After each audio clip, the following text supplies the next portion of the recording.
programang ito ay rated SPG. Striktong patnubay at gabay ng magulang ang kailangan. Maaaring may masiselang tema, lengguwahe, karahasan, sexual, horror o droga na hindi angkop sa mga bata.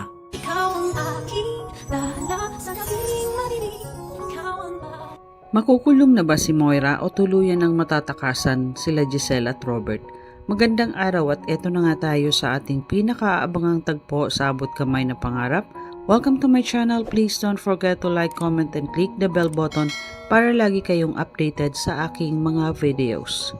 Samantala, sa presinto, sinabi na ni Doc sa harap nila Giselle at Robert ang katotohanan na si Moira ang lahat na may kagagawan ng pagpapakidnap kay Don Pepe dahil siya lang ang nag-utos sa kanila. Pero hindi naman inamin ni Dax na kasabwat din si Zoe. Hindi naman naniniwala si Giselle sa sinasabi ni Dax na hindi kasabwat si Zoe dahil makasangkutob niya na may nalalaman din si Zoe sa nangyari sa papa nila. At ipinagdiinan ni Dax kay Giselle na si Moira lang ang boss nila at wala ng iba. Galit na tiningnan ni Giselle si Zoe dahil hindi niya pinaniniwalaan ang sinasabi ni Dax. Kinuha ni Giselle ang telepono ni Zoe na ikinagalit naman ito. Galit na sinabi ni Giselle kay Zoe na bakit mo kailangan ang telepono mo? Para warningan mo ang nanay mo? Para tawagan mo? Wala naman nagawa si Zoe at sinabihan siya ni Robert na mas mabuti na wala munang malaman ang mami niya. Sabi ni Zoe, paano kung nagsisinungaling siya at inosente pala si mami? Sabi ni Giselle na alam niyang nagsisinungaling ang taong ito, pero hindi sa nanay mo na siya ang mastermind kundi mayroon pang kasabwat na iba at ikaw yun. Hindi na nakaimik si Zoe dahil kahit ano pa ang sabihin niya ay hindi siya pinaniniwalaan ni Giselle. Inawat na sila ng pulis at sabay umalis si Giselle dala ang telepono ni Zoe. Tinatawagan naman ni Moira si Zoe pero hindi nito sinasagot dahil ang hindi alam ni Moira ay nakay Giselle ang telepono ni Zoe. Sa opisina ng pulis ay may ipinakita kila Giselle at Robert na may na-recover silang telepono dun sa lugar na itinuro ni Dakanay. Tinanong ni Giselle kung mayroong bang makikita dyan na konektado si Moira sa mga kidnappers. Sabi ng pulis na wala po pero may ginagamit si Balahadja na unknown number dahil base sa mga text messages na ito ang mastermind ng kidnapping ang kausap nila. Pero hindi naman nila nababanggit ang Moira Tanyag. Hiningi naman ni Robert ang number at sinubukan niya itong i-dial. Laking gulat nila na number ni Moira ang lumabas kaya mas lalong nagalit si Giselle at ngayon ay kumpirmado na nila na si Moira lahat ang may kakagawan at ang mastermind sa pagkidnap sa kanilang papa. Samantala, hindi naman hahayaan ni Zoe na hindi malaman ni Moira kung ano ang nangyari sa presinto kanina at gagawin niya ang lahat ng paraan kahit na kinuha ni Giselle ang telepono niya para pigilan siyang ipaalam kay Moira ang sinabi ni Dax.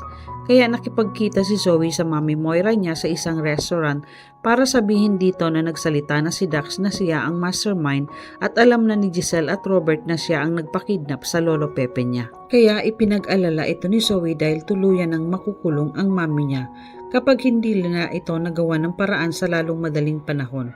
Sabi ni Moira na tinatawagan kita kanina pero hindi mo sinasagot ang mga tawag ko. Sabi ni Zoe na kinuha ni Tita Giselle niya ang telepono ko para hindi ko masabi sa'yo na alam nila ang lahat. Kaya galit na galit din si Moira kay Giselle. Sabi ni Zoe na kailangan mong tumakas mami bago ka pa nila maunahan at hulihin. Alam ni Moira na magiging katapusan niya na kapag nahuli siya ng mga pulis. Sabi ni Moira, oo, kailangan kong makatakas dito. May pera naman ako at gagamitin ko ang perang nakuha ko sa kanila. Naitanong ni Zoe kay Moira kung nasaan ang perang naging ransom ng lolo niya. Sabi ni Moira, nasa akin at nakatago lang sa kondo. Ipinag-alala naman ito ni Zoe dahil alam niya na malaking halaga ito at mahihirapan siya na dalhin ito. Kaya kailangan niyang i-dispose ito dahil kapag nakita nila ang pera sa'yo ay mas lalo kang madidiin at magagamit nila ito laban sa'yo. Napaisip naman si Moira at sinang-ayunan niya ang sinabi ni Zoe na siya na ang bahala kung paano niya ito i-dispatcha at kung ano pang mga gamit ang nakatago niya na pwedeng gamitin laban sa kanya. Sabi ni Zoe, nahihingi ako ng tulong kay Doc Carlos para makatakas ka. Pupuntahan ko siya at kakausapin ko. Ipinagpasalamat naman ito ni Moira kay Zoe, kaya agad umalis ang mag-ina at baka may makakita pa sa kanila.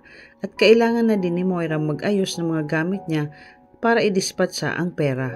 Samantala sa presinto, kausap ni Giselle at Robert ang pulis at tinanong nila ito kung ano ang ikakaso nila kay Moira dahil madami na silang ebidensya na pinanghahawakan ngayon na si Moira ang lahat na may gawa sa pagkidnap sa papa nila.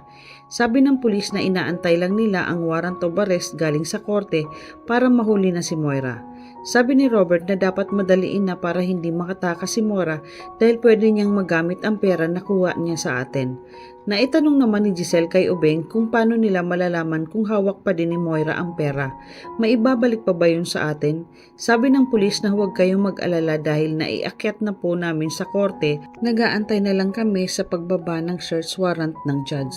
Sabi ni Giselle na sana nga. Lalo na ngayon na alam niya na itinuro na siya ng kidnapper kaya sigurado ako na gumagawa na naman yun ng paraan para makatakas. Pero hindi ako papayag na makatakas si Moira. Gagawin ko ang lahat para makulong siya at pagbayaran niya ang ginawa niya kay Papa. Sumang-ayon naman si Ubeng kay Giselle. Samantala, tinawagan ni Zoe si Carlos para humingi ng tulong at umiiyak ito. Ipinag-alala ni Carlos kung bakit umiiyak si Zoe. Sabi ni Carlos kung nasaan siya at pupuntahan niya ito. Sabi ni Zoe na andito ako sa rooftop dahil baka may makakita sa akin. Sinabihan siya ni Carlos na pupuntahan niya ito. Habang si Zoe naman ay iyak ng iyak dahil natakot na siya sa maaaring mangyari dahil madadamay din siya kapag napatunayan nila Robert at Giselle na kasabwat siya. Hindi niya kakayanin na makulong sila ng Mami Moira niya.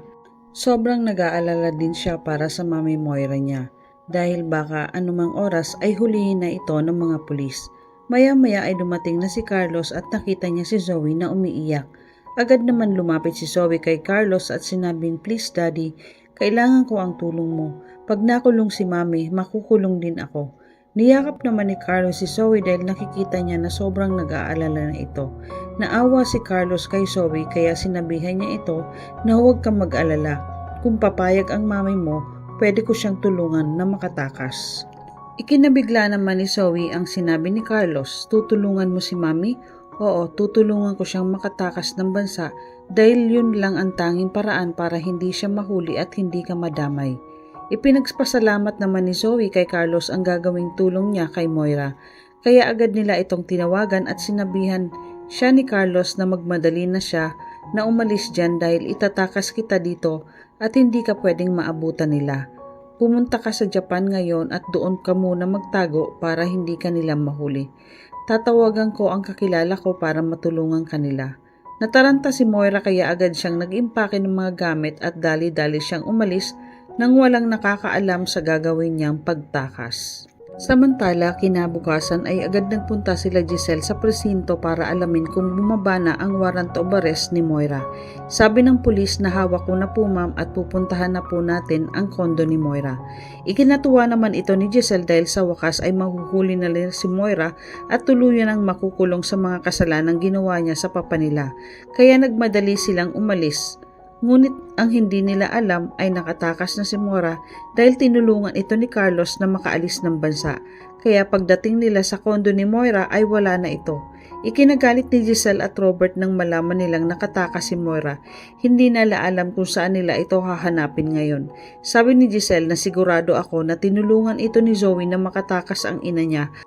Alam niya na makukulong ang Mami Moira niya kaya agad naman tinawagin ni Robert si Zoe para tanungin kung nasaan si Moira.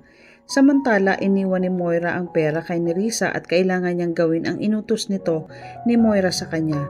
Kaya walang nagawa si Nerissa kundi sundin ang sinabi ni Moira at kailangan niya itong tulungan. Tuluyan na bang natakasan ni Moira sina Giselle at Robert? Malalaman kaya nila na si Carlos ang tumulong kay Moira para makatakas? Mapaamin pa kaya nila si Dax na kasabwat si Zoe?